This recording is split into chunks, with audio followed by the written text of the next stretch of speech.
Materi selanjutnya yaitu contoh soal. Nah, di sini saya sudah menyediakan 6 contoh soal. Yang soal pertama yaitu tuliskan konfigurasi elektron dari 10K. Nah, di sini kita menggunakan asas Hobau ya. Nah, seperti yang tadi yaitu contohnya yaitu 1s2, 2s2,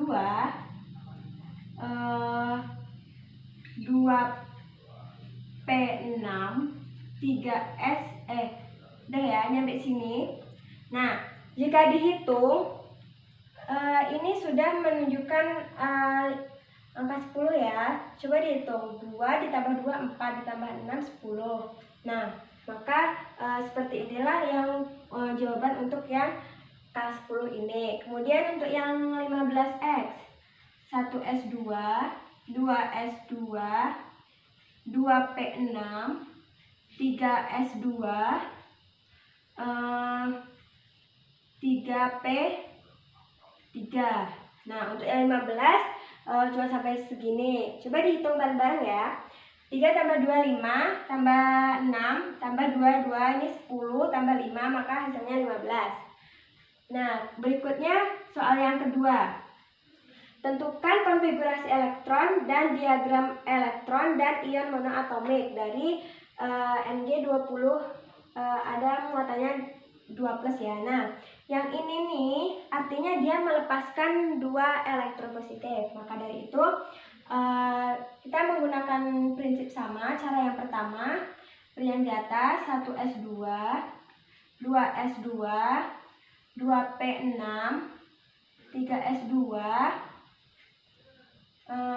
3p6, 4s2. Nah, kan di sini 20. Coba kita hitung bareng-bareng ya.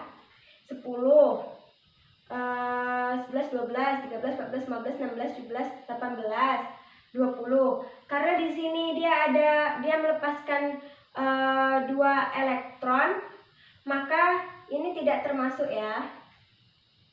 Nah, sekarang sisanya tinggal segini, maka diagram elektronnya yaitu ini isinya 2, ini isinya 2 juga. Kalau yang P ini 3, dia 3 orbitalnya.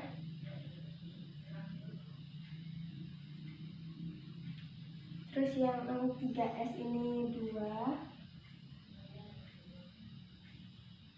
Kemudian yang P juga.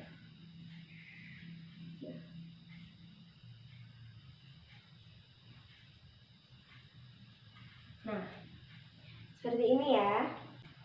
Ini soal untuk yang nomor 2, mudah-mudahan paham dan mengerti ya. Kemudian yang ketiga yaitu tentukan bilangan kuantum dari 15X. Kita gunakan langkah pertama, kita gunakan cara seperti ini lagi. 1s2, 2s2, 2p6, 3s2, 3p3. Nah, langkah selanjutnya yaitu kita menentukan subkulitnya. Kemudian seperti ini ya.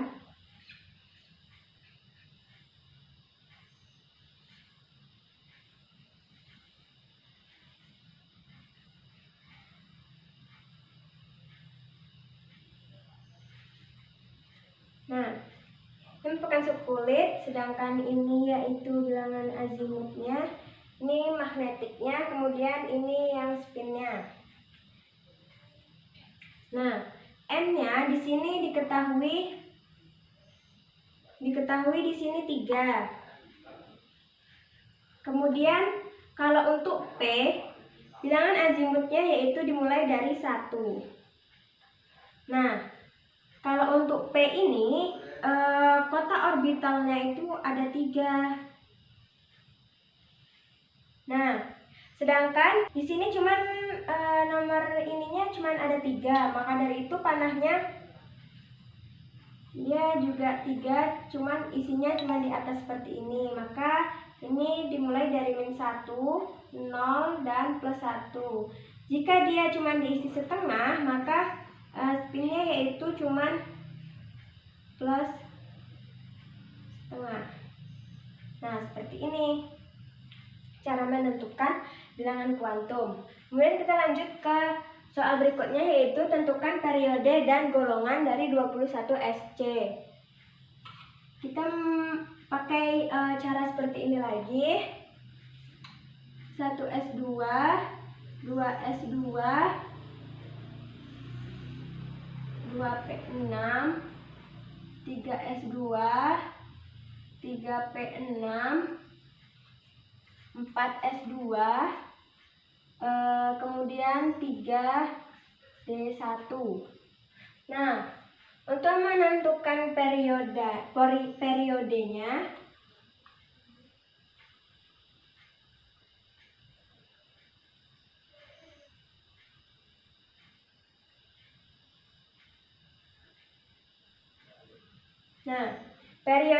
ini kita ambil dari yang sekulit S. Nah, sekulit S di sini dia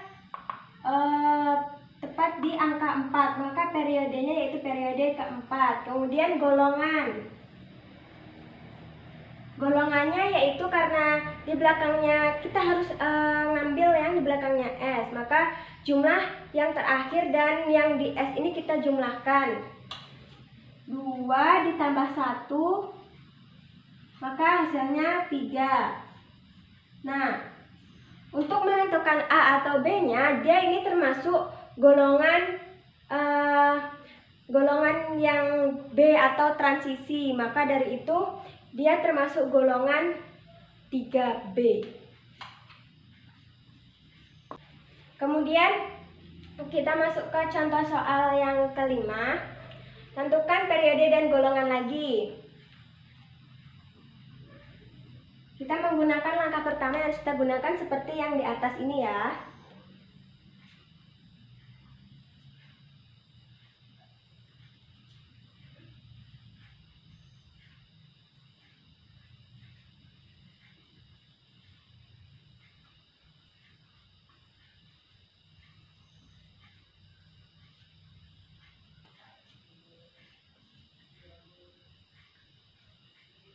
Periodenya sama ya, kayak yang di atas. Dia periodenya keempat. Nah, untuk menentukan golongan kan di sini dia 10 sama 2 kan 10 ditambah 2. Ini kan 12. Nah, maka dari itu dia termasuk golongan kebalik ininya. Terus soal yang berikutnya yaitu tentukan konfigurasi elektron kulit dan subkulit dari 31X. Nah, di sini kita menggunakan konfigurasi elektron kulit. Konfigurasi elektron kulit yaitu 2, 8, 18, dan 3. Maka hasilnya adalah 31. Kemudian kita menggunakan Alice of Bose seperti yang di atas. Itu 1S2, 2S2, 2P6, 3S2, 3P6, 4S2, kemudian 3D10. Kemudian gak cukup, kita taruh di bawah ya. Habis itu 4P1.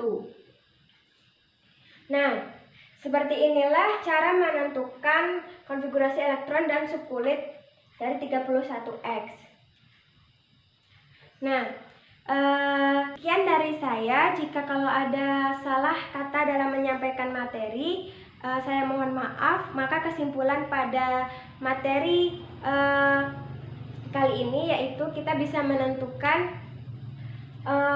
konfigurasi elektron, terus kemudian kita bisa menentukan elektron ionnya, kemudian kita bisa menentukan perbedaan antara teori atom Bohr dan teori mekanika kuantum. Kemudian kita juga bisa membedakan konfigurasi elektron dan